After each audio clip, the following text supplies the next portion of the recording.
Knowledge number 1 में मैं मोतीलाल पांडे आप सभी का स्वागत करता हूं। यदि आप मेरे चैनल में नए हैं तो चैनल को सब्सक्राइब कर लीजिए, लाइक करिए और अपने दोस्तों को शेयर कर दीजिए। यदि आप मेरे चैनल को सब्सक्राइब करेंगे तो मेरी आने वाली वीडियो की नोटिफिकेशन आपको मिलती रहेगी। तो चलिए वीडियो को चालू करें। चलिए बच्चों, आज हम प्रश्नावली 2.5 का प्रश्न नंबर 14 पढ़ेंगे। यदि आप लोगों ने अभी तक बाकी के प्रश्नों के हल नहीं देखे हैं तो नीचे डिस्क्रिप्शन में प्लेलिस्ट मिल जाएगी, वहां से देख सकते हैं, या ऊपर आई के बटन पर क्लिक करके आप देख सकते हैं। तो चलिए प्रश्न नंबर 14 को हल करते हैं। लिखा गया है, वास्तव में घनों का परिकलन किए बिना निम्नलिखित में से प्रत्येक का मान ज्ञात कीजिए।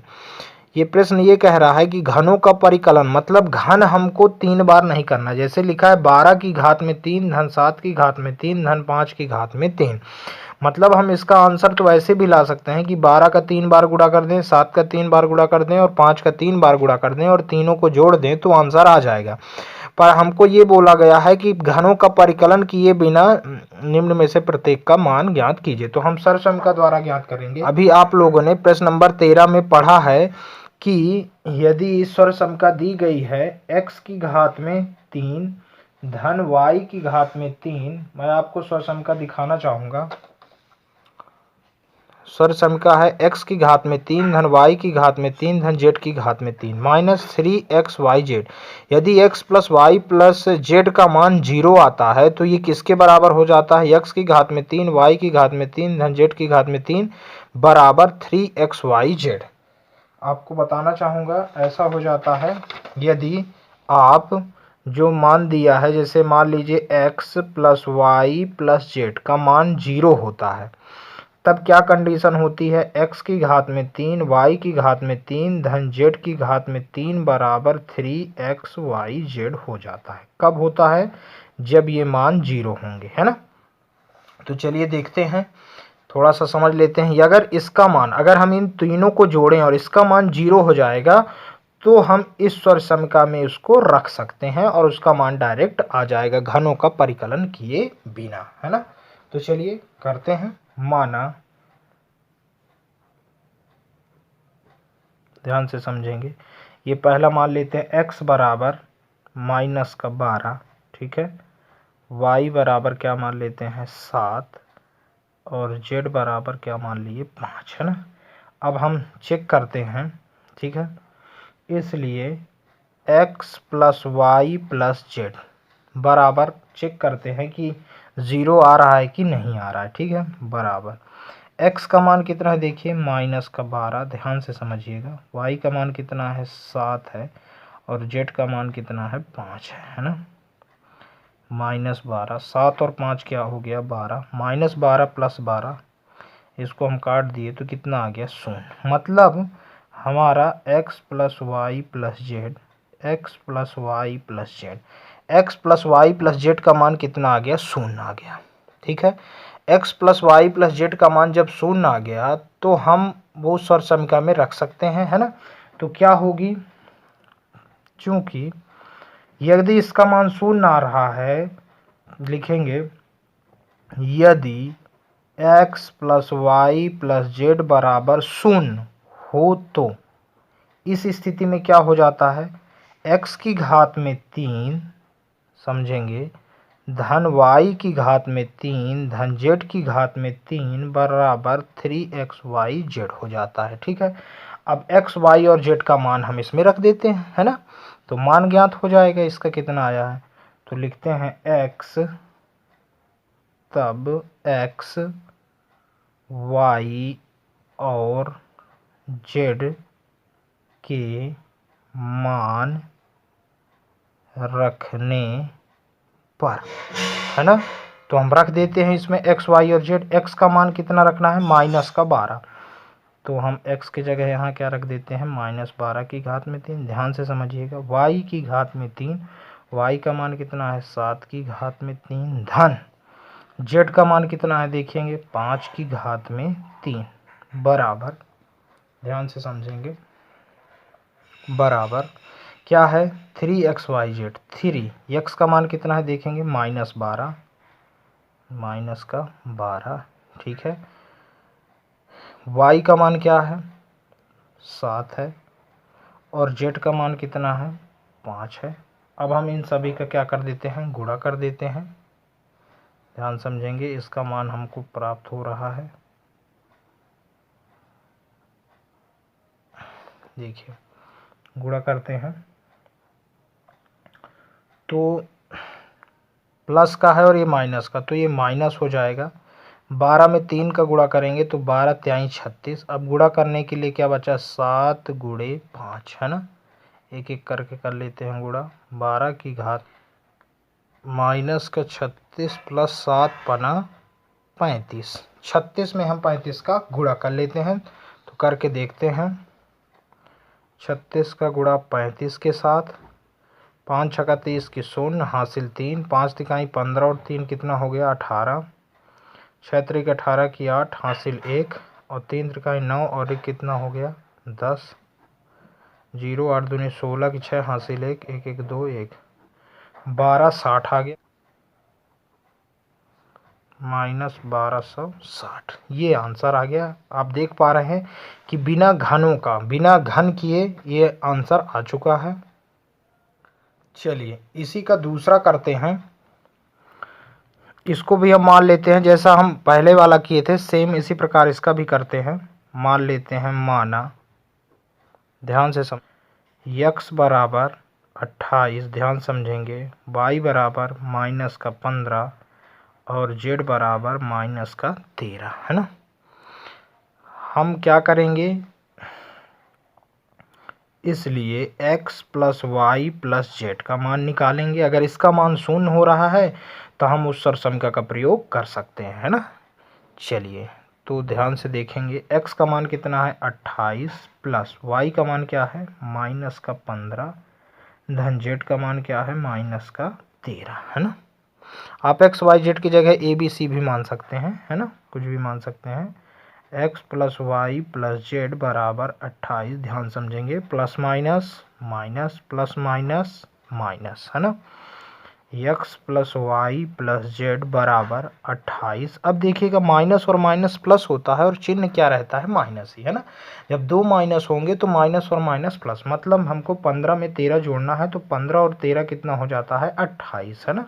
अब चिन्ह की बात आई तो माइनस माइनस प्लस पर चिन्ह क्या रहेगा हमारा माइनस। एक प्लस का 28 और एक माइनस का, ये कट गए तो x plus y plus z बराबर क्या आ गया 0 आ गया। मतलब हम उस सरसंख्या का प्रयोग कर सकते हैं, है ना। चूंकि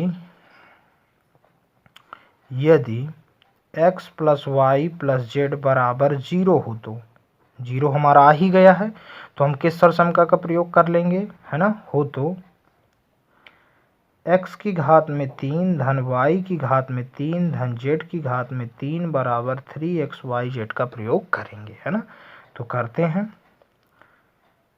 तब x y और z के मान रखने पर, किस में रखेंगे, इस वाली सरसंख्या में, है ना। ध्यान से समझेंगे तो रखते हैं। x का मान कितना है हमारे पास, ध्यान से समझिएगा 28 है, तो मैं 28 की घात में 3 लिख दूंगा। धन y का मान कितना है -15 की घात में 3 धन z का मान -13 की घात में 3, इसमें रख दिए बराबर 3xyz। 3x का मान कितना है हमारे पास 28 है, कोष्टक का मतलब गुणा हो रहा है, y का मान -15 है और z का मान -13 है। अब हम गुणा कर लेते हैं।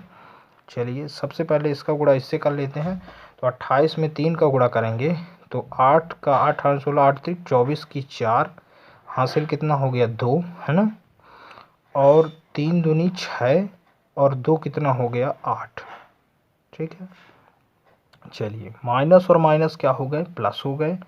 ध्यान समझिएगा, 15 में हम 13 को गुणा करते हैं तो हम डायरेक्ट गुणा करते हैं, 13 पना 65 की क्या हो जाएगा हमारा 5, हासिल कितनी हो जाएगी 6 है ना, और 13 एकम 13, 13 और 6 कितनी हो जाएगी 19 है ना। तो 195 गुणे क्या आ गया 84 आ गया, है ना। 195 में अब हम 84 का गुणा इधर कर लेते हैं। 195 में 84 का गुणा, 195 गुणे 84, ठीक है।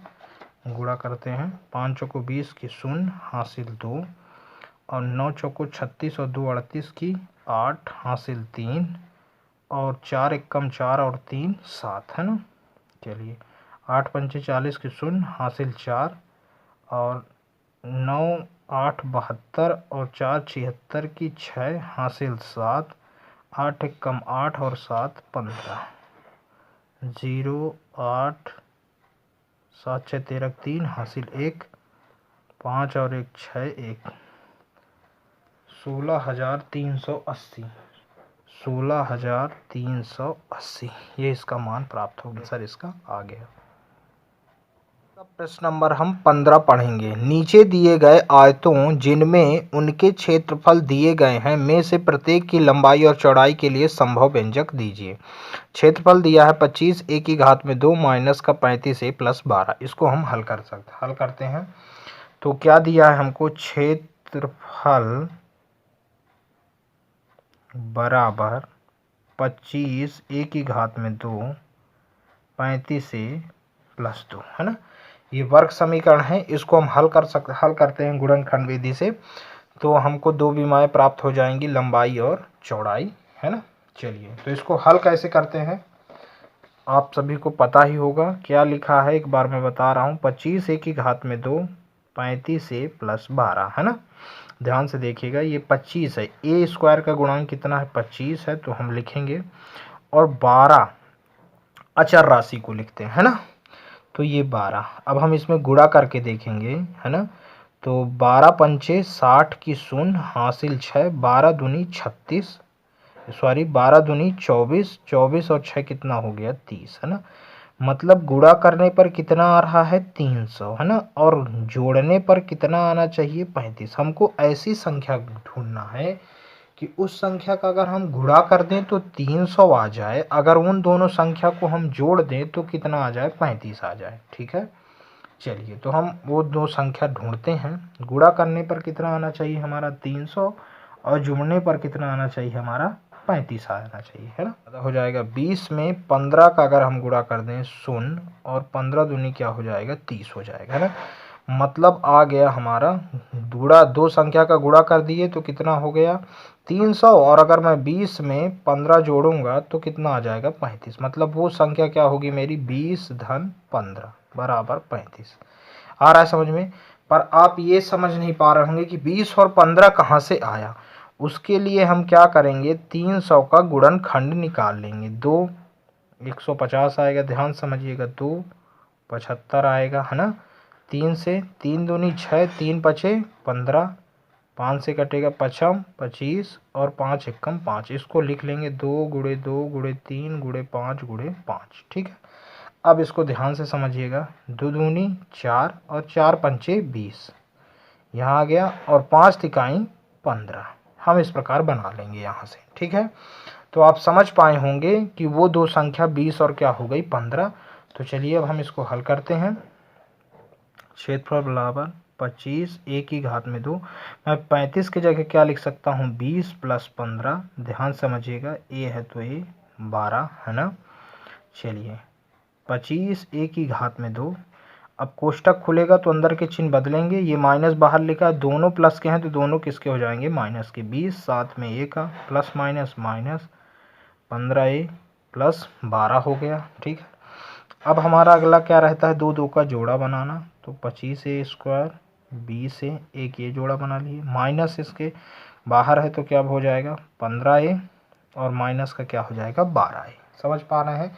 माइनस अगर है बाहर तो अंदर के चिन्ह कोष्टक लगाने में बदल जाएंगे। माइनस वाला प्लस और प्लस वाला क्या हो जाएगा माइनस।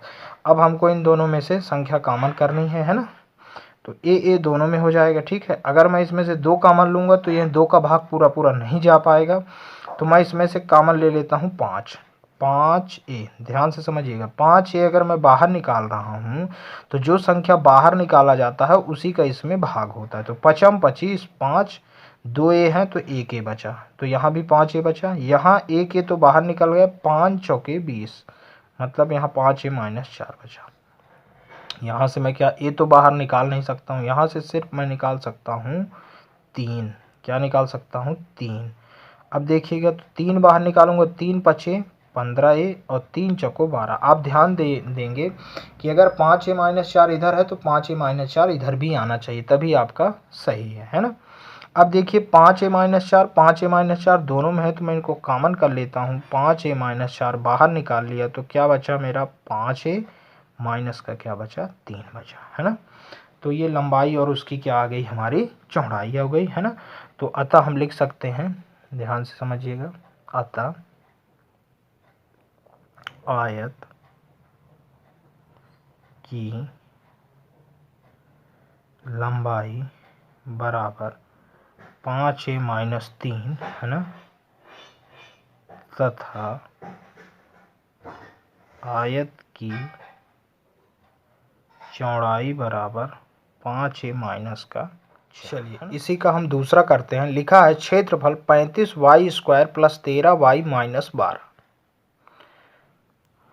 35y² धन 13y माइनस का क्या हो गया, 12। ध्यान समझेंगे, y² का गुणांक कितना है, 35 है, और हमारा अचर राशि कितना है, 12 है। हम गुणा करके देखेंगे, 12 पंचे 60 के 0 हासिल 6 और 12 तिहाई 36, 36 और 6 कितना हो गया, 42, 420। हमको ऐसी दो संख्या ढूंढना है कि गुणा करने पर 420 आए। अगर उन दोनों संख्या को मैं घटाऊं तो कितना आना चाहिए, 13 आना चाहिए, है ना। घटाने पर कितना आना चाहिए, 13, और अगर उन संख्या को मैं गुणा करूं तो कितना आना चाहिए, 420, है ना। तो देखते हैं कौन कौन सी संख्याएं हो सकती हैं, है ना। 420 का निकाल लेते हैं गुणनखंड। ध्यान समझिएगा, 2 दूनी 4 और 2 एक कम 2, 0 एक कम 0, 2 एक कम 2, है ना। अब भाग नहीं जाएगा, भाग न गया लब्धे शून्य, 2 पंचे 10, है ना। 2 से नहीं कटने वाला, 3 से 3 त्रिकाई 9 और 3 पचे 15। ध्यान से देखिएगा, अब 3 से नहीं कटेगा, 5 सत्ते 35 और 7 एक कम 7, है ना। तो 2 गुणे 2 गुणे 3 गुणे 5 गुणे 7 आ गया, है ना। अब देखते हैं इसको, 5 तिकाई 15, 2 दूनी 4 और 4 सत्ते 28, 28 गुणे 15 देखते हैं। 28 में 15, 15 अट्ठे 120 की 0 हासिल कितना हो गया, 12, 15 दूनी 30, 30 और 12 42, 420 आ गया। अगर मैं 28 में से 15 घटाऊंगा तो कितना बचेगा मेरा, 13 बचेगा। मतलब 28 गुणे क्या हो जाएगा, 15 हो जाएगा। क्या है,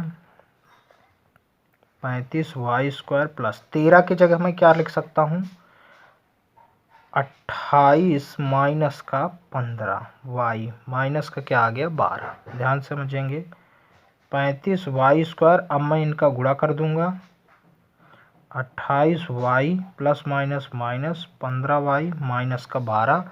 अब दो का क्या बना लेंगे, जोड़ा बना लेंगे, 35y² प्लस 28y, एक ये जोड़ा बना माइनस का, है ना।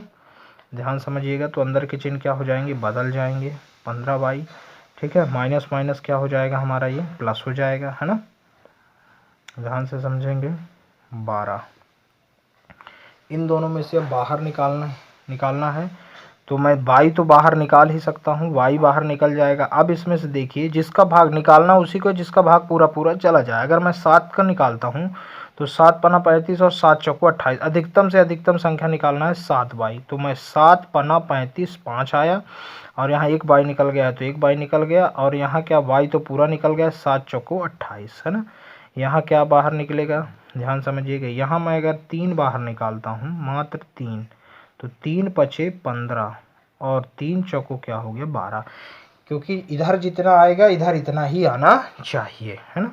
तो आ रहा है हमारा, चलिए 7y, और ये आ रहा है। अब हम इसमें से देखिए 5y प्लस 4, 5y प्लस 4 दोनों में है, मैं इसको कॉमन कर लेता हूँ, तो 5y प्लस 4 कॉमन हुआ, तो बचा क्या मेरे पास, 7y माइनस का 3, है ना। तो लंबाई और चौड़ाई आ गई। तो अतः आयत की क्या आ गई, लंबाई, अतः आयत की लंबाई बराबर 5y प्लस 4, है ना, और चौड़ाई कितनी हो गई, तथा आयत की चौड़ाई बराबर 7y-3, ये हमारा आ गया आंसर।